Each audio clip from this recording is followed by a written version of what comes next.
We made this video selfishly for me because I was so obsessed with reliving my childhood. My grandmother lived pretty close to me growing up, and every year she would have each of her grandkids over to do fun holiday-themed activities. And it's one of those things where, as a kid, you don't realize how special that is, but it's been super nostalgic.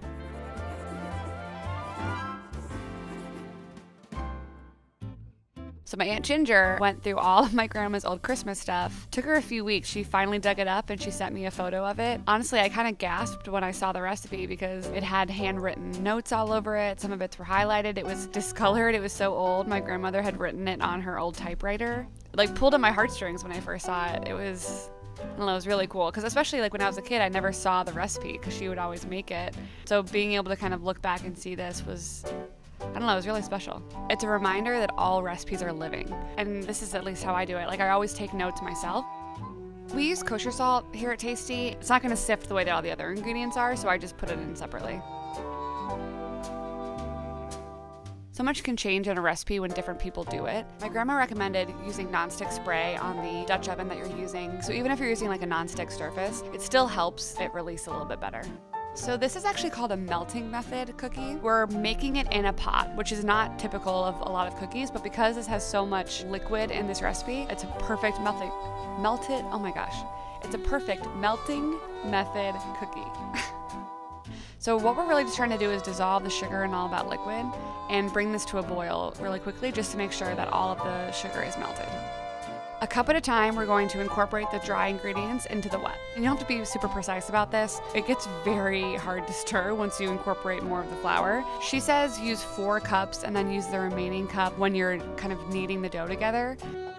It smells so good. Well, what do they say? That smell is closest tied to memory. My grandma always said we don't eat this gingerbread. Maybe that was just so that we wouldn't eat it, so that we could use it for the house. We tried it and it's pretty good.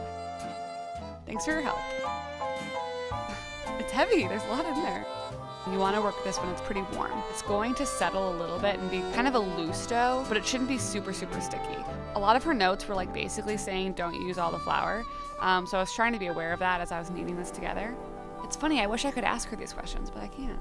So she was very precise in saying that you needed to divide this dough into 3 pieces and use the 3 different pieces to cut out the different shapes. So I'm gonna put these 2 pieces back into that warm Dutch oven. Again, you wanna work this when it's pretty warm. So as with anything that you're rolling out, you wanna be aware that you're starting with the shape you wanna end with. And I'm gonna do that thing with my rolling pin where I kind of press the dough before I start rolling. Always rotating the dough about a quarter turn every now and then, just to make sure that the dough is not sticking.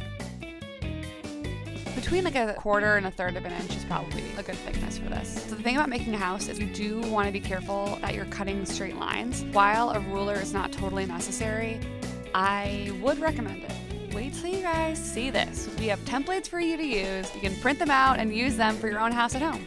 This is a top tip that my grandma left in the recipe. So cut out the windows and stuff, but leave them in place, don't take them out, and then just recut them when the pieces come out of the oven. And that will ensure that the windows and the doors stay intact, just to make sure that you have like super crisp edges. I mean, definitely like use your discretion here, and it comes out pretty easily. You don't want to use a knife again. It's not too difficult. You just cut it and pry it out. No big deal.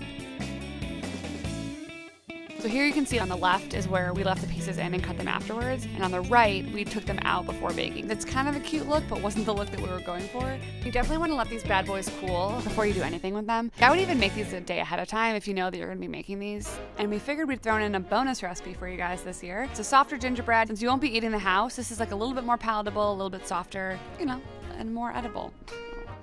It's honestly like a really similar recipe. Butter makes it better, so we're gonna use butter in this one for like a little bit of a softer effect and a little bit of better flavor.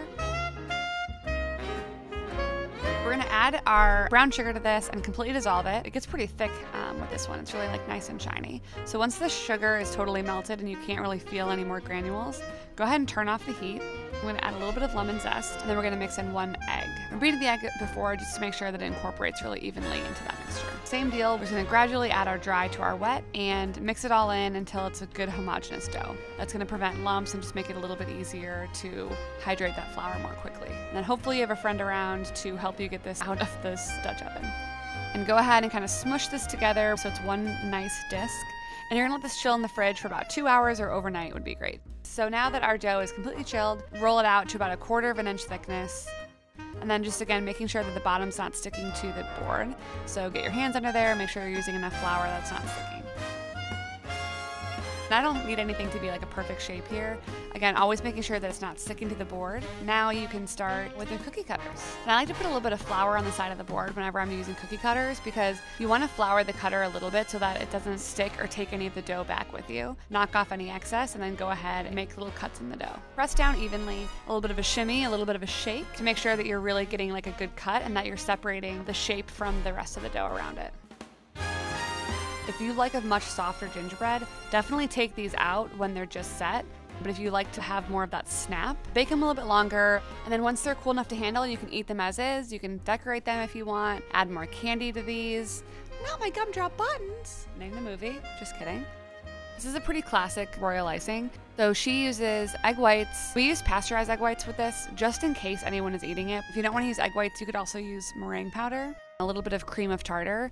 So the egg whites are going to not only strengthen the frosting, but also make it harden. So this frosting will be super, super hard when it dries. This is like structural icing. I mean, this stuff is basically spackle. I'm pretty sure you could tile your bathroom with this stuff. I would keep it on the thicker side for building, but then for decorating, you can thin it out a little bit. It'd be much easier to work with. So because it's tasty, we just can't help ourselves. Take it to the next level. The sides of the walls can expand. So a really cool trick is to use a little micro grater and go along the side in a straight line, and that will help sand off the sides. And as my grandma always said, frosting can fix everything. So if there's any little cracks or imperfections, just put some frosting on it. If you've seen an old video called Aquarium Cookies, we did this really cool thing where you can put hard candies in the middle of a cookie and then bake it. It gives you kind of like a colored glass window effect. And we wanted this house to be really colorful and fun, so we decided to do it with all of our windows and doors. So the hard candies might not spread all the way, but you can use like a little toothpick or a skewer if you have one, and just really gently push the extra sugar out to the edges. If you're gonna do the glass effect, make sure that it is very cool, so don't touch it again until the candy is completely reset.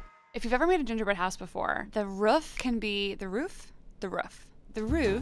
slide down because of the weight of it. So she is ingenious, and she would frost a heavy grocery bag to the underside of the roof and then have it dry with two bowls underneath it. So if you want to, you can put two little bowls under each side of the roof so that it dries in the shape that it's gonna eventually be in. And make sure that it's super, super dry before you keep building. It'll be pretty much rock hard. It doesn't take that long, maybe like 30 minutes or so. We just use cake board here, but you can use whatever you have. Just something sturdy enough that'll hold the weight of the gingerbread house. This is good to do while your roof is drying because you also want the walls to be set before you put the roof on. Put your pieces up to it to see where you should be piping that frosting. Yeah, a nice snowy surface. You want to get the sides set, and then you want to make sure that you're putting frosting up the side. When in doubt, put frosting on the inside when you can, and that's going to really help give structure to the house. So I'm going to hold these pieces here and then pipe on the inside. So there will be a bit of extra frosting on the outside, so you can use your finger or a knife if you want to clean that up, or you can just leave it there. It's pretty classic gingerbread to have a bunch of frosting coming out the seams as well. And you want it to be set so that it doesn't move, right? And then go ahead and put a whole bunch of frosting all over the top and lay on the roof. So as you can see, the paper bag trick worked. Thanks, Grandma Kay. So now with all the remaining frosting that we have, we're gonna thin it out a little bit and make it a little bit easier to work with, more flowy, if you will. So just put that back into a bowl and add a little bit of water. Now it's time to have fun. Honestly, like, these are an artistic expression. So you can go like really extra, you can make it really fun and just throw a bunch of candy on. Honestly, I think a few years, what I just did was put all of my favorite candy all over the house so that throughout the month I could take the icing off the house. Whatever your motive is, be real, be you. Just do whatever you want to do. Well, first of all, gingerbread houses are a good activity because it's just an excuse to eat candy. It's a great activity to do with people when it's really cold outside. You kind of want to like bundle up, you know, cuffing season stuff. We did it as a tasty family this year, and it was like really fun activity. I think everyone really enjoyed it. Keeps everyone excited and kind of brings out the childlike wonder of the holidays. I don't know, I really just fell in love with this process again so much. You gotta do this, guys. I can't say it enough. I hope you guys enjoyed it as much as we did.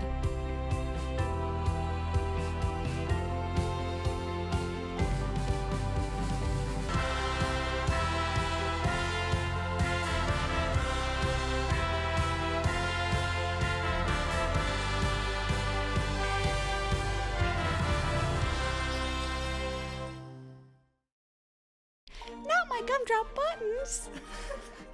You sound just like it. Onions have layers. Ogres have layers. You get it? We both have layers. Oh, you both have layers. Vaughn, I cannot have my life without you. Like, the fact that you just like perfectly executed that, I can't.